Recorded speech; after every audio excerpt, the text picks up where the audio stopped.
A History of the State University of New York, College at Potsdam. Text prepared by William J. Amaral, Class of 1968, and Amelia Amaral, Class of 1971. Narration by Todd Moe.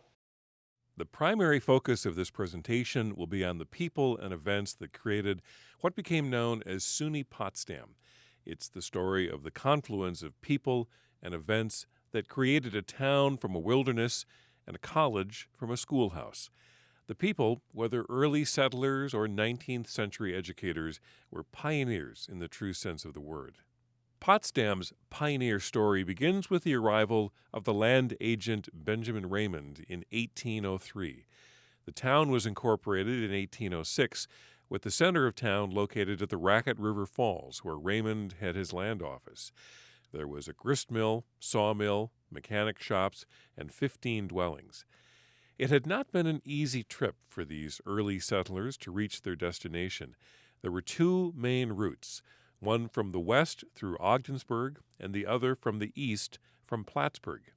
You also have to remember, we're not talking about paved highways.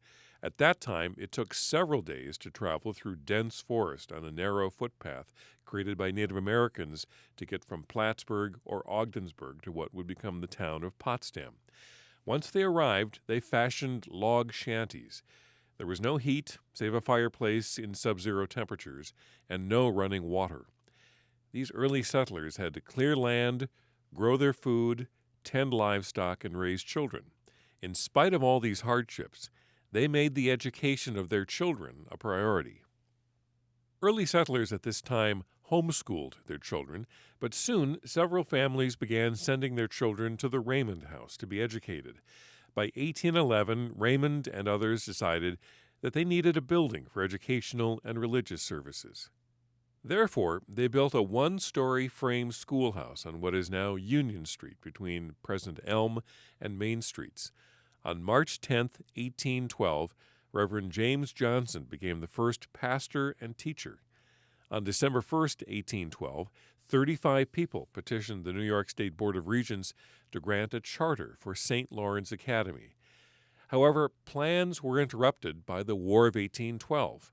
Nevertheless, on March 25, 1816, the Board of Regents granted a charter to establish the St. Lawrence Academy.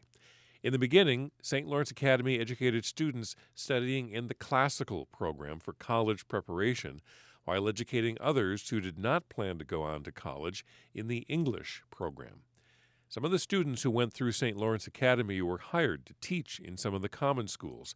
However, there was no special teacher preparation program at that time or certification regulations set by the state in order to teach in common school. At this point, let's review briefly education in New York, because what was happening beyond our village borders defined the direction that St. Lawrence Academy would take. In 1811, Governor Tompkins appointed 5 commissioners with the responsibility of organizing and establishing common schools in New York State. The report of the commissioners stated, "Perhaps there will never be presented to the legislature a subject of more importance than the establishment of common schools for children ages 5 to 15. Education, as the means for improving the moral and intellectual faculties, is, under all circumstances, a subject of the most imposing consideration. To rescue man from the state of degradation to which he is doomed, unless redeemed by education. Education is essential, not to our prosperity only, but to the very existence of our government." This came from a report written by Samuel S. Randall, Deputy Superintendent of Common Schools, in 1851, and prepared in pursuance of an act of the legislature. We have to remember that education at that time was not compulsory, and New York State had a few common schools, which were free, and a few academies, which charged a tuition to attend. So, with the creation of the 5 commissioners in 1811 by Governor Tompkins, common schools, which served as the basis of our public school system of today, grew and expanded rapidly throughout the state. Common school education in the early years was provided by ministers in their homes. Not surprising, since at this time one of the main goals of literacy was to be able to read the Bible. However, as more common schools were established, they were staffed by teachers who were untrained. This development, as you'll see, is critical as it ended up influencing what St. Lawrence Academy would become. By 1820 in Potsdam, there were now 4 stores, a common school, an academy, 2 churches, mills, factories, and a brewery. Cabins were replaced by frame houses. You saw the Benjamin Raymond house earlier. Roads replaced paths, barns were built, and fences enclosed the once free-roaming livestock. In 1820, St. Lawrence Academy had 55 students and was in dire need of dormitory space and more classrooms. So in 1826, the North Academy was built and placed on the site currently occupied by Clarkson's Snell Hall, directly opposite the Potsdam Village offices, library, and museum. It's the building on the left of the slide. The state legislature gave $2,500 for construction, which suggests the state's confidence and respect for St. Lawrence Academy and the townspeople who so strongly supported it. The building on the far right on the slide was South Academy, which was built in 1837 to accommodate increasing enrollments. Reverend Asa Brainerd was hired as the preceptor or lead teacher in 1828 and played a central and pivotal role in shaping the future and identity of St. Lawrence Academy. Reverend Asa Brainerd believed that the central purpose of St. Lawrence Academy should be the preparation of quality teachers who would teach in the rapidly expanding common schools. By the early 1830s, there were in St. Lawrence County alone 391 common schools. Even though St. Lawrence Academy prepared teachers for the common schools from the beginning, it did so informally and without any specific focus on the importance and place of pedagogy. However, this changed with the hiring in 1828 of Reverend Asa Brainerd, who recognized the importance of teacher preparation and felt that St. Lawrence Academy was well positioned to assume this major responsibility. The following quote from Reverend Asa Brainerd appeared in the April 2, 1927 issue of the Normal Racket. The possession of knowledge does not necessarily carry with it the faculty of communicating knowledge to others. Brainerd was among the first principals in New York State to make a systematic attempt to classify teacher education separately from other courses. By 1831, under Brainerd's leadership, St. Lawrence Academy supplied 80 teachers to district common schools. At this point, the future looked promising for St. Lawrence Academy, but dark clouds were gathering overhead. In 1834, there was a national financial crisis that created a significant economic downturn that threatened the well-being of the country, the state, St. Lawrence County, and St. Lawrence Academy. Academies were closing across the country. What you see in this slide is a copy of a Potsdam newspaper clipping printed in 1834. Let me read a bit of this for you. This year was a hard time for the Academy and for everything and everybody requiring money. Students began to fall off, the number during the summer being only 163, including classical and all others. The Academy trustees were determined to free themselves from debts which had accumulated until they bore with almost crushing weight.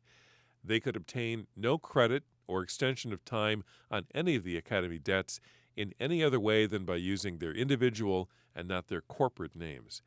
In order to make it tolerably certain that the debts would not grow larger, and also that the income already insured for the coming year would go some ways towards paying present indebtedness, they resolved to cut down the expenses. To do this, it was necessary to discharge some of the teachers. Mr. Brainerd said he was willing to do anything within his power to help the Academy out of trouble. St. Lawrence Academy was on the verge of collapse and in desperate need of financial assistance. In the midst of all the financial turmoil of 1834, New York State enacted legislation that provided state aid for teacher education. This was a turning point for the financially floundering academies. The Board of Regents selected St. Lawrence Academy as one of 8 academies to establish teaching departments and receive state support. St. Lawrence Academy acted quickly on this good news, and Brainerd formalized the teacher education program that was already in practice at the academy. The first teaching diplomas were awarded in 1836. It's interesting to note that between 1834 and 1835, There were 118 students enrolled across the state in teacher preparation programs at the 8 academies in existence in New York State, with 66 of the 118 students enrolled at St. Lawrence Academy. Those figures are a true testament to Asa Brainerd's vision. So, if it hadn't been for state funding for teacher preparation in 1834 and the selection of St. Lawrence Academy as one of the 8 recipients of that funding, SUNY Potsdam might never have become a reality. That's why 1834 is so important, and also why 1834 is used as the official date when teacher preparation formally started at St. Lawrence Academy.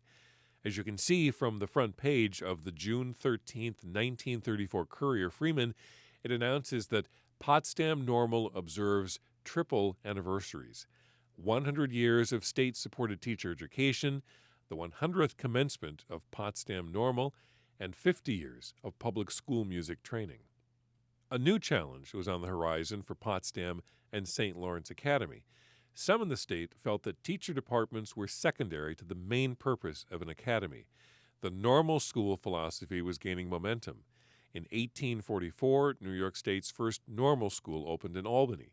In 1866, New York State announced plans to establish 4 additional normal schools across the state. Municipalities clamored to have one of these schools established in their own city or town. A Potsdam citizen and Civil War hero, General Edwin Merritt, quickly recognized how beneficial this would be for Potsdam and the surrounding area, also how critical this would be for the future health and well-being of St. Lawrence Academy. At this time, a community seeking one of the normal schools had to guarantee a site, furniture, the buildings, and other equipment to the state. The odds were not in Potsdam's favor, but the citizens remained undaunted. General Merritt and the other citizens invited the governor and the chairman of the committee on location of the normal schools to visit Potsdam and St. Lawrence Academy.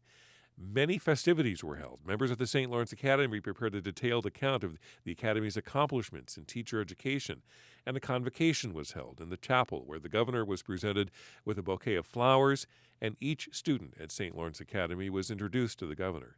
Then, in parade fashion, the students escorted the governor and his group to the train for the return journey to Albany. Despite all these efforts, the outcome did not look favorable for Potsdam and St. Lawrence Academy.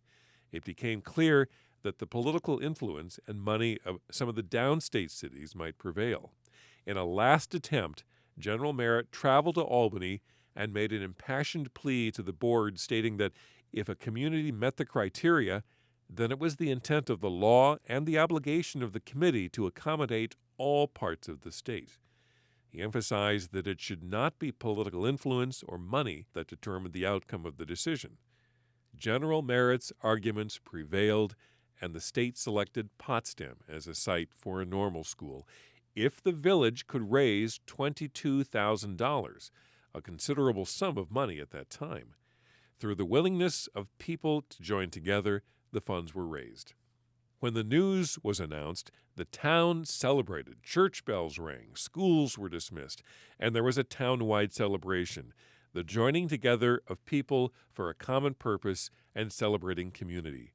St. Lawrence Academy now became the Potsdam Normal School. The newly constructed Normal School opens in 1869 on the footprint of the old St. Lawrence Academy. Remember, we're talking now about North and South Academies that were built on the site currently occupied by Clarkson's Snell Hall. The original Normal School burned and was replaced in 1919 by the current structure that is currently owned by Clarkson and located across from the Potsdam Village offices, library, and museum. Students continued to attend the new normal from 1919 to 1954, when the campus moved to 44 Pierpont Avenue. According to reports, stones from the old normal that opened in 1869 and St. Lawrence Academy were used to line the walls of the new normal, present-day Snell Hall. So the foundation of present-day Snell Hall is a time capsule of our heritage. The new normal needed a new leader, and it came in the form of Malcolm McVicker. The Brainerd tradition was one of quality preparation of teachers, emphasizing teaching methodology as well as content knowledge.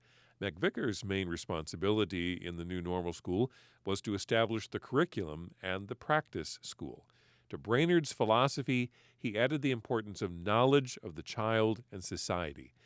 McVicker was one of the first American educators to recognize the importance of sociological forces on the child and its effect on learning. Another important figure at this time was Julia E. Crane. Julia Crane was a leader in recognizing that there was a great need for specially trained music teachers in public schools. Prior to the 1880s, music in the public schools had always been taught by studio teachers or musicians trained at a conservatory. Julia Crane was appointed head of the music department in 1884 and founded the first normal training course for public school music teachers in the country. In 1888, the first special music teachers trained by any normal school in the United States graduated from the Crane Normal Institute of Music. Looks similar to the Crane complex today. Before moving on, it's important to also mention Helen Holmer. She graduated from the Potsdam Normal School and the Crane Institute of Music in 1918. She joined the faculty at the Normal in 1922 and desired to create a degree-granting program in music and led the music education program to national recognition. In 1942, Potsdam Normal School becomes Potsdam State Teachers College under the leadership of President Frederick Crum. In 1948, the State University of New York, SUNY, is created, and Potsdam State Teachers College becomes the New York State Teachers College at Potsdam. In 1962, the State Teachers College at Potsdam becomes the College of Arts and Science. This brings us to SUNY Potsdam today with a mission described as follows: as an inclusive, scholarly community rooted in our historic role in providing exemplary teacher and music education and our leadership in the fine and performing arts, we are committed to the liberal arts and sciences as an academic foundation for all students. And SUNY Potsdam's exciting journey continues. Let's close with the words of Dr. Alexander Flick, state historian who was the speaker at the June 12, 1934 Triple Celebration. If the nation needs one thing today, it's the revival of the virtue of the pioneer. That statement is just as true today as it was in 1934 and as it was at the founding of St. Lawrence Academy in 1816.